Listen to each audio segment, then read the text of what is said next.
బెంగళూరులోని Indian institute of science శాస్త్రవేత్తలు అద్భుతం సృష్టించారు.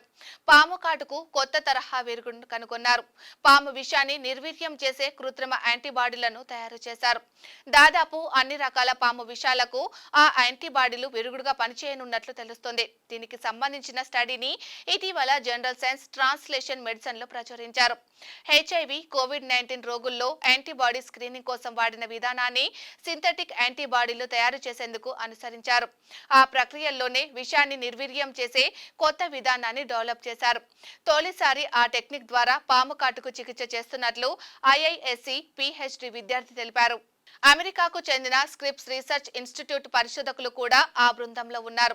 ప్రపంచవ్యాప్తంగా అన్ని రకాల విష సర్పాల నుంచి రక్షణ పొందే రీతిలో యూనివర్సల్ యాంటీబాడీని డెవలప్ చేస్తున్నట్లు పరిశోధకులు వెల్లడించారు. కోబ్రా, కింగ్ కోబ్రా, క్రెయిట్, మాంబా లాంటి ప్రమాదకర సర్పాలు ఆ లిస్టులో ఉన్నాయి.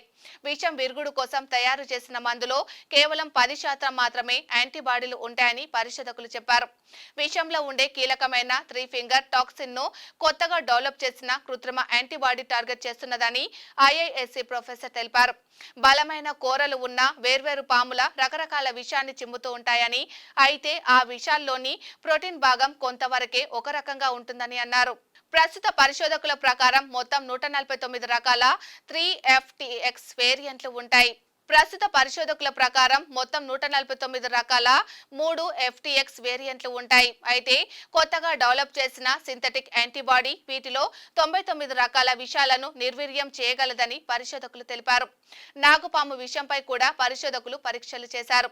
ఈశాన్య భారతంలోని నాగుపాములు, సహారాలోని బ్లాక్ మాంబా పాము విషాలను స్టడీ చేసినట్లు పరిశోధకులు చెప్పారు.